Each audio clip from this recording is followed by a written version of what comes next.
แควเนาะ100 ล้านวิวนี่นัดกันอยู่ขังสไลเดอร์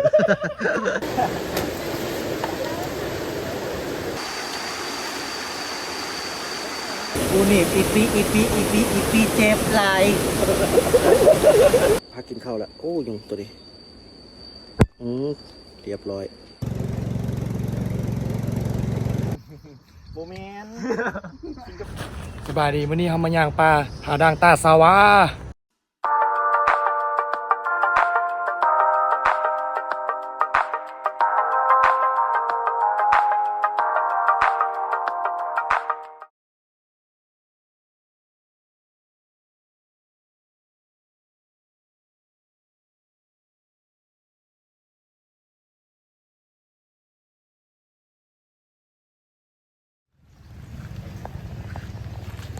สบายดีตอนนี้กำลังเตรียมตัวขึ้นผาด่างเอาไปกินข้าวอยู่ตลาดนาแพงกัน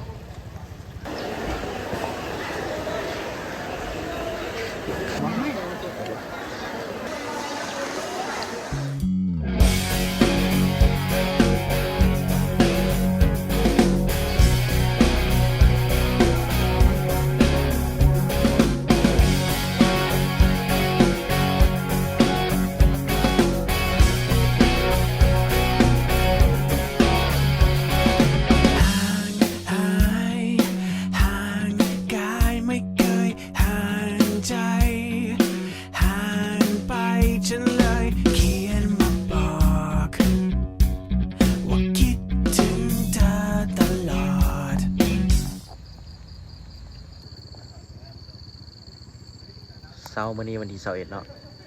ฝนตกตั้งแต่เมื่อคืนละอากาศก็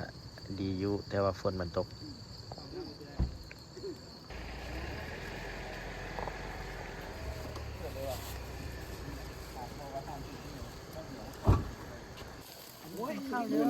เลื่อนศัตรูมาส่งมาฮอดบอลขึ้นเหือแล้วตอนนี้กำลังเตรียมเครื่องที่ใบบ้านผูกกำหนังขี่เหือใช้เวลาประมาณ30 นาที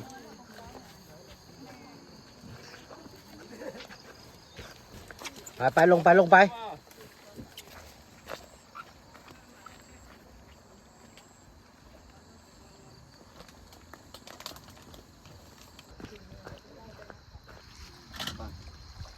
สบายดีองเดียวนะรูปยายไปทายเลย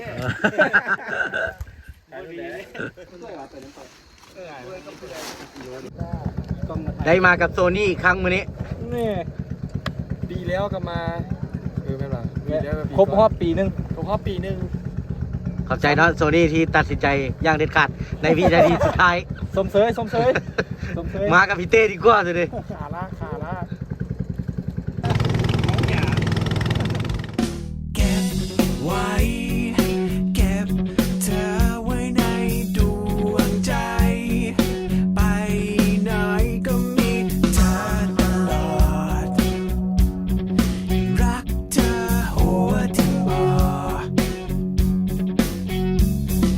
ใจมันเริ่มมีอาการไม่เจอเธอนา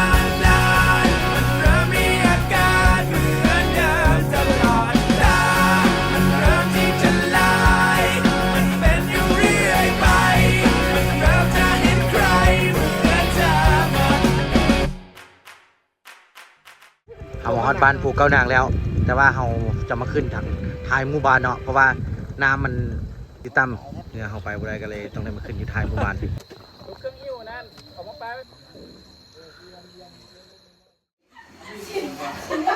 มาแพ็คเครื่องก่อนเนาะก่อนที่ไป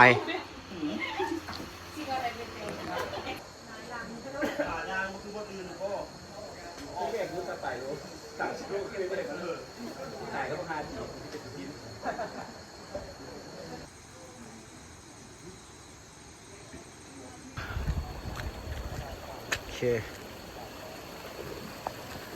เขาให้ผู้หญิงไปก่อนเนาะเหือลำแรกข้ามไปนี้แล้วก็ย่างไปเอา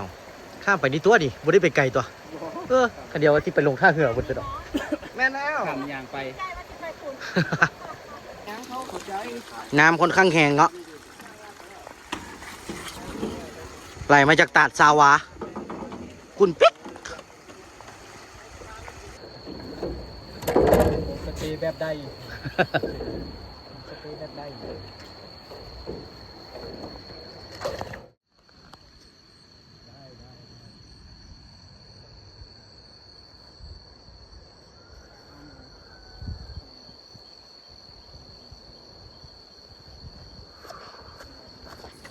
ตอนนี้เขาก็เริ่มย่างแล้ว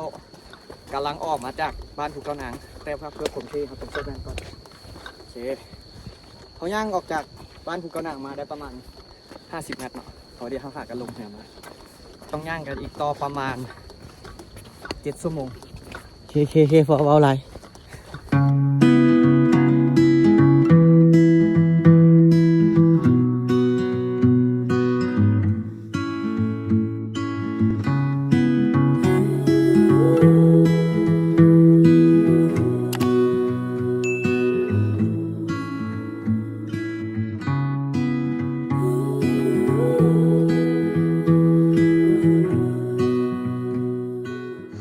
เส้นทางยามฝนก็สิประมาณนี้เนาะพกได้น้อยนึงแต่ก็ไปได้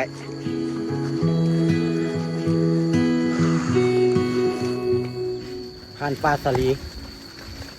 ผ่านหญ้าสารพัดเปื้อนอีก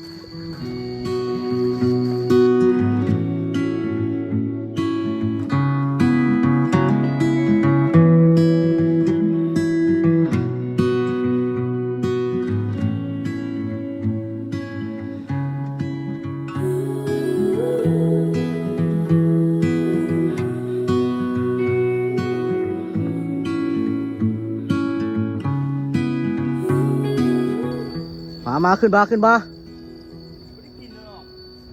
ไวขึ้นไว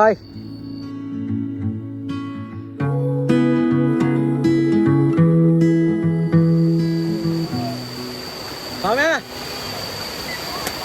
ท่าดีไหม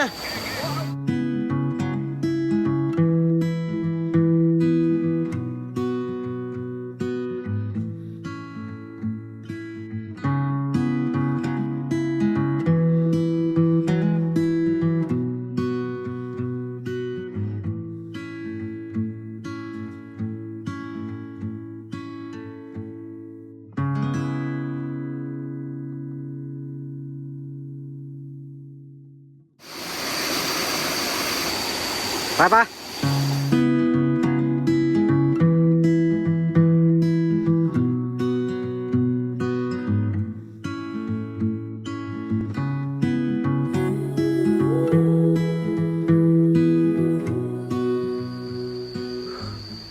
ป่าค่อนข้างจะอุดมสมบูรณ์เนาะแล้วก็หกพร้อม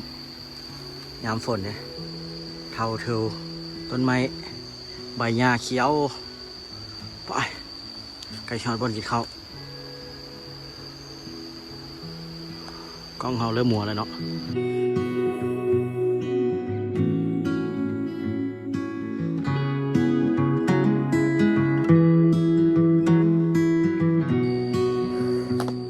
ตอนนี้11 โมง 38 นาทีทีมงานกำลังย่างมาเนาะไก่ชอนบนพักกินข้าวแล้วโอ้ยุงตัวนี้เรียบร้อยตอนนี้เขาย่างมาได้3 ชั่วโมงแล้วเนาะระยะทาง5 กิโล44ตอนนี้เขาอยู่ผู้เดียวไม่มีใครเลยคาดว่าทีมการจะอยู่ทางหน้านี่แหละ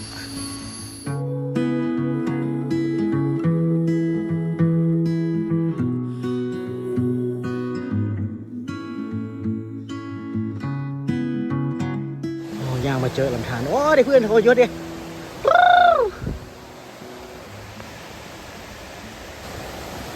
ย่างไปกินข้าวน้ำข้าวเจ้า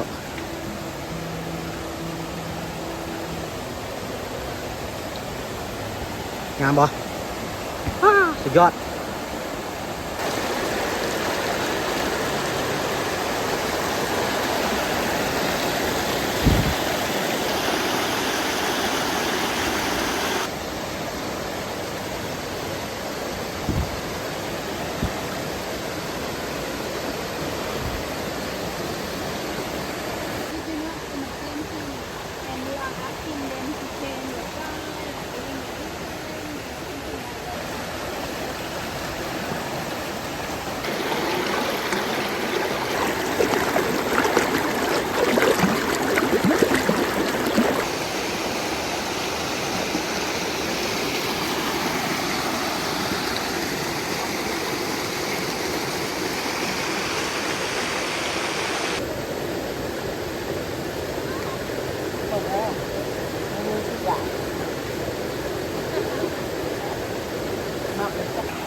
เข้าเด้อ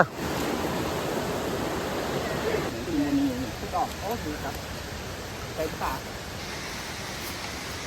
ใครเนี่ยมาดูมาแมนดาเขาไม่หลายกันดูนะเอาผ้าเหยียบนะเอาผ้าเหยียบดูอย่าไม่ขึ้นเต่าเดี๋ยวเบ้าลงนิดเลยแล้วมันจะอยู่อะไร ไปย่างต่อย่างข้ามตัดหมอกเริ่มลงแล้ว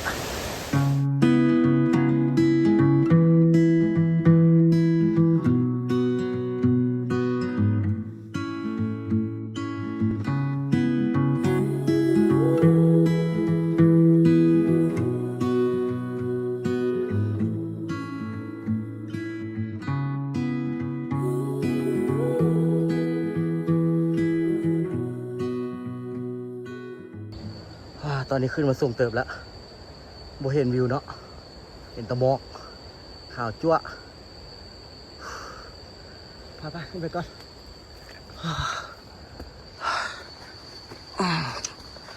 โอเค นั่งพักอยู่บนนี้ก่อน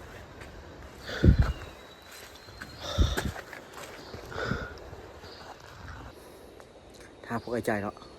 อย่ากำลังขึ้นมา ตอนนี้เราย่างขึ้นมาก่อน โอเค ไปย่างต่อ เพลงมา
อีปีเจ็บไหลไปพร้อมที่เดินทางไปต่อแล้ว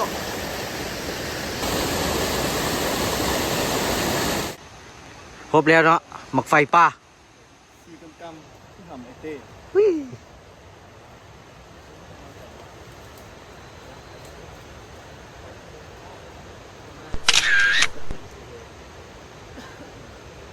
สุกแล้วที่เป็นสีแดงเนาะ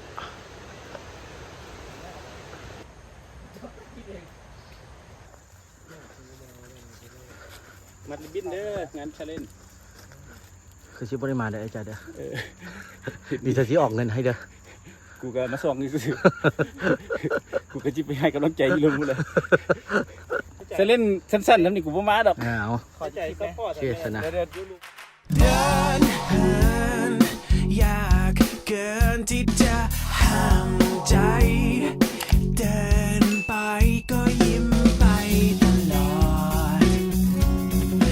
คิดถึงเธอตลอด พักก่อนพักก่อน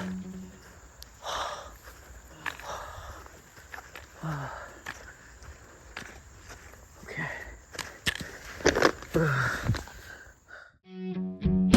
ฝากไว้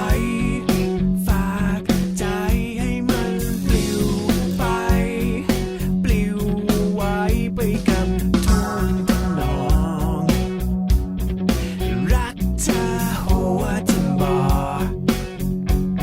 แค่อยากจะบอกว่าใจมันเริ่มมีอาการ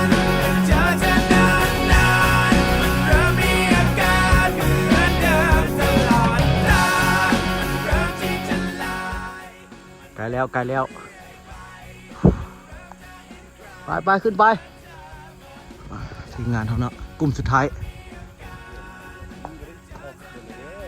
ส่วนนี้เริ่มเจ็บแล้ว เริ่มที่จะลายมันเป็นอยู่เรื่อยไปมันเริ่มจะเห็นใครเหมือนเธอก่อน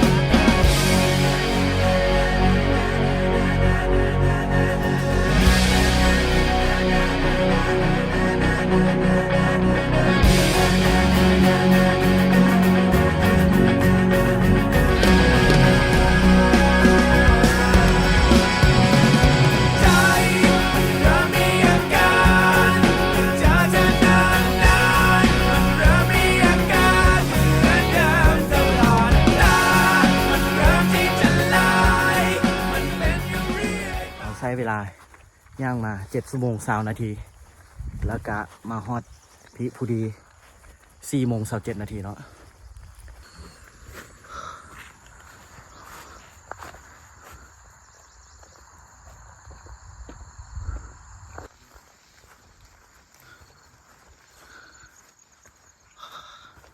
โอ้วิวบ่มีซับแต่ขี้เฟื่อ โอ้ตีนโอ้โหลำปีสกินว่ะในที่สุดเขาก็มาฮอด บ่อนใดมี ผา น้ำ ดัง นอนแซ่ แจ็บไปนึง บ่อนใดมีน้ำนอน แม่นไผ แซ่มาสุดท้าย โซนี่ลูกรักปูได้ โอ้โซนี่ลูกรัก ลูกใหญ่ หมอกเริ่มจางแล้ว เราจะเห็นเกาะดอนกำลังกลางเต็นท์นอนอยู่เนี่ยเชียร์เขาสินอนนี่เนาะวันนี้ วิวเขา1,000 ล้านวิว นอนอยู่ในศาลานี่เลย เถื่อก็จังแม่ปะ ใน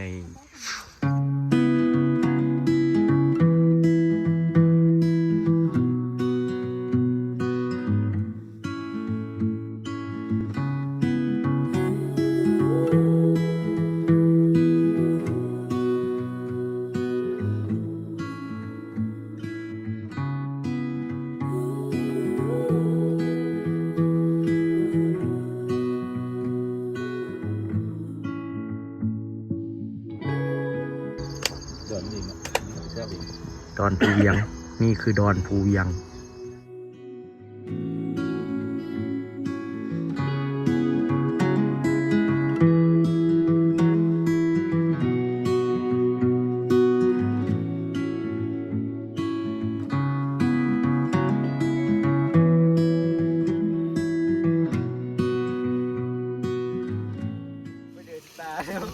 เขาฟอกผังส่งที่เนี่ยเลย ดี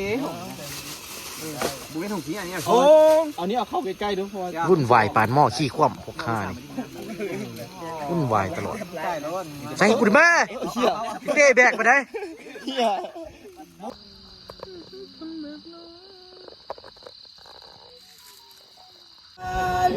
แล้วมีอาการเหมือนเดิมเนี่ยจะลายมันเป็นอยู่เรื่อยไปจะเห็นใครเหมือนเดิม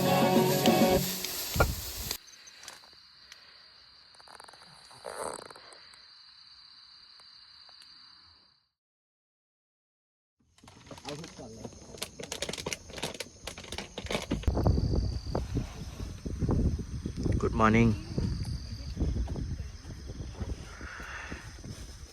Morning view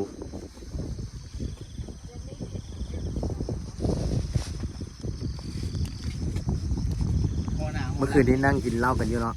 แต่ประมาณ9 โมงแล้วก็เข้าไปนอน ประมาณ1 โมงฝนตกแห้งๆ3 โมงลมก็มาแห้งๆใครแต่รอดมาได้มื้อนี้คือสิบุได้ขึ้นไปเบิ่งพายุพาดังเพราะว่าฝนมันลงแห้งหลายแล้วก็มันเกินเวลาที่จะลงไปตัดสาวาแล้วโอเค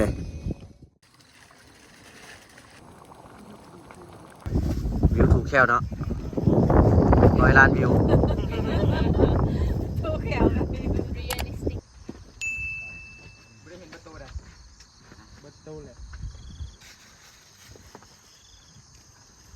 ชาเลนไว้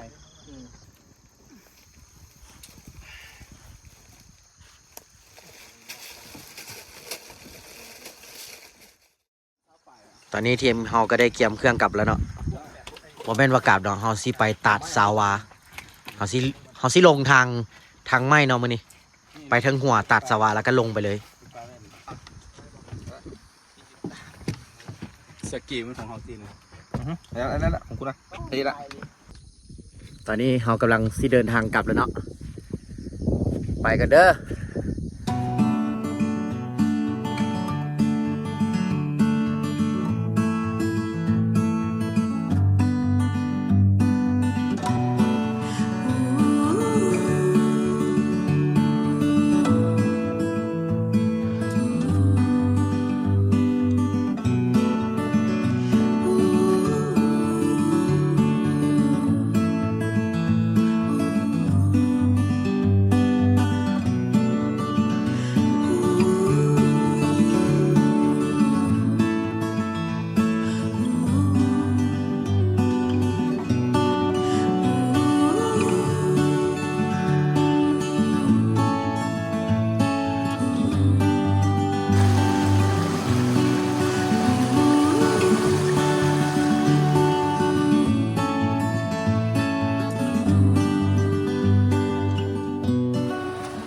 อย่างมาแล้วมันก็ต้องเจอลำธารอยู่ตลอด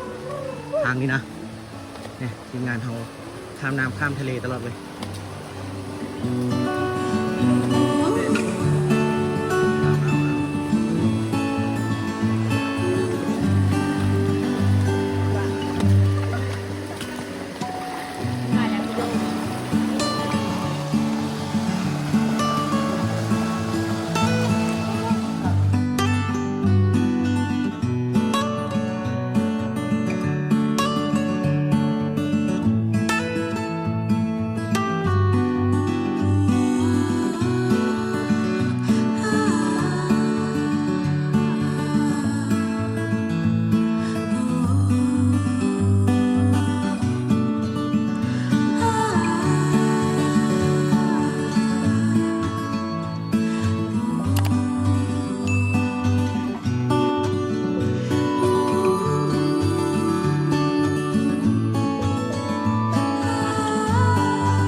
เริ่มหลงอีกแล้ว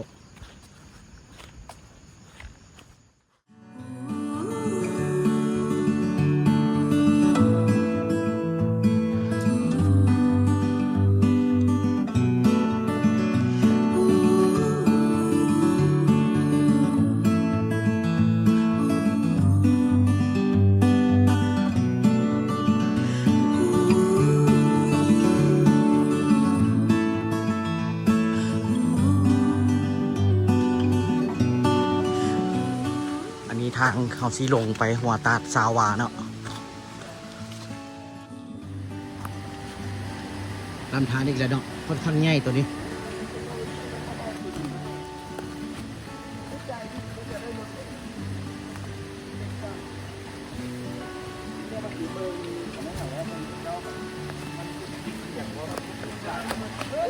เกือบเลยเนาะเกือบเลยเนาะ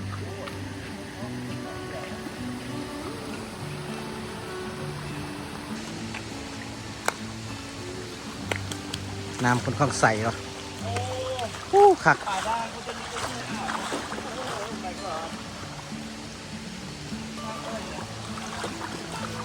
โอเคคักเย็นเนาะกินไปละโอเคเพลงมาย่างต่อ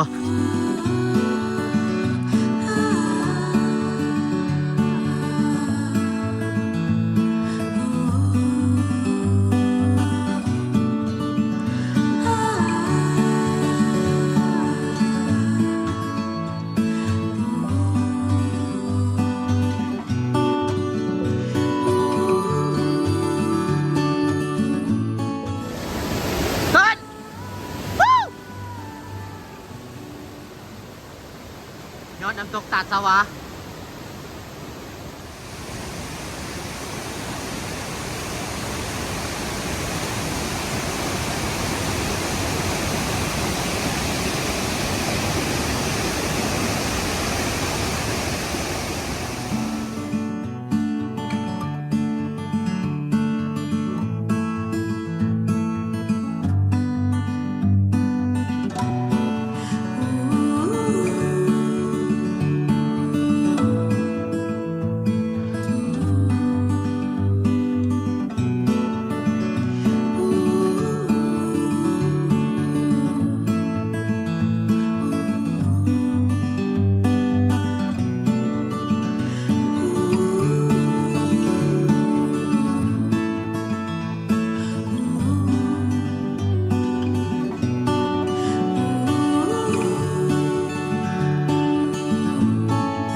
ข้าง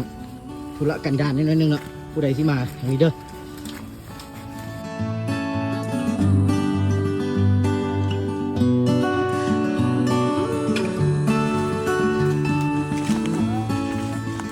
สไลเดอร์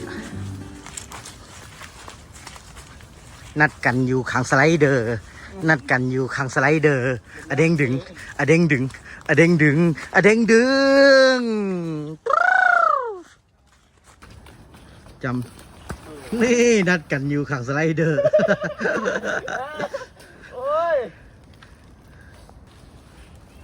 ทางค่อนข้างยากเด้อฝนตก2 มือเลยกับวัน2 มือดอกเป็นชิดละเอามา2 มือนี้มันก็ตก2 มือนี่เอาอีกแล้ว นัดกันหลายเพื่อนเนี่ย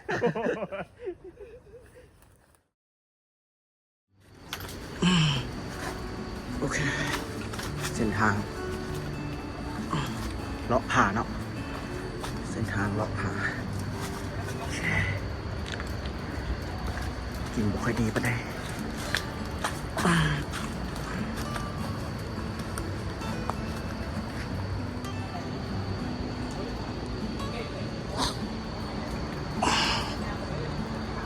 โอเคเส้นทางนี้เราสิตัดลงบ่อนสลาที่ว่าเขาเบิ้งตัดสวาเลยเนาะเดี๋ยวจะน้อยเขาฮอด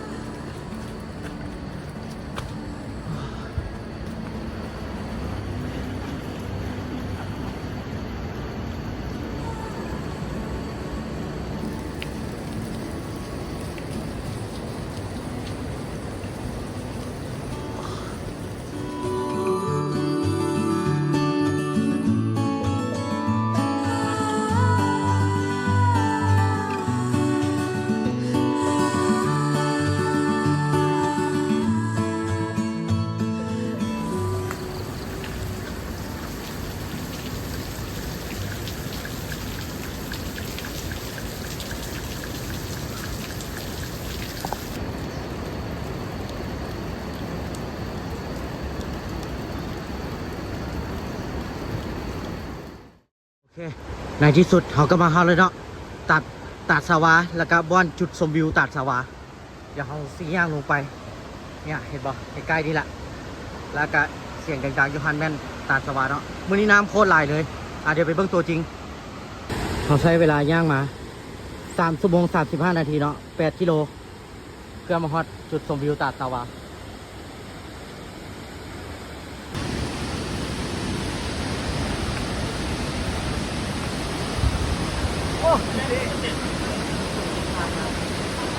มาแล้วตัดสวา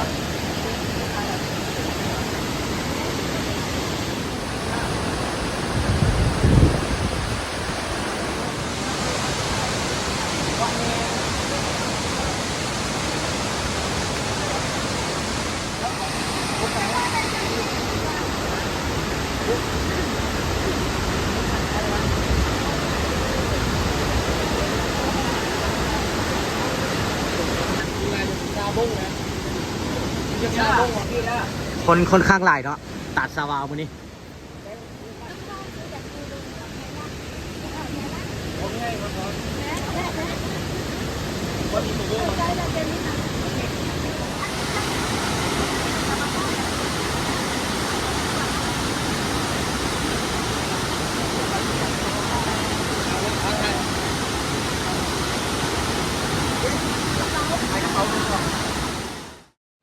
ตอนนี้เรากำลังเดินทางกลับ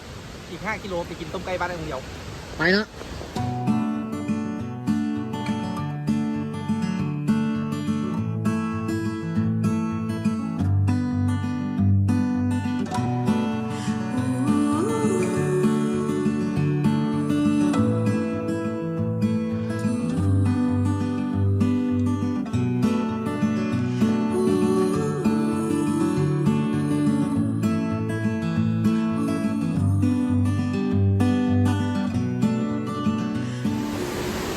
เขาย่างมามันก็จะมีลำธาร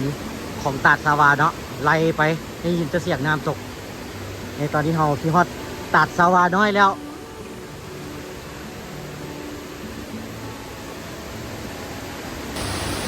ตาดสวาน้อยน้ำกระไรคือกัน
ไป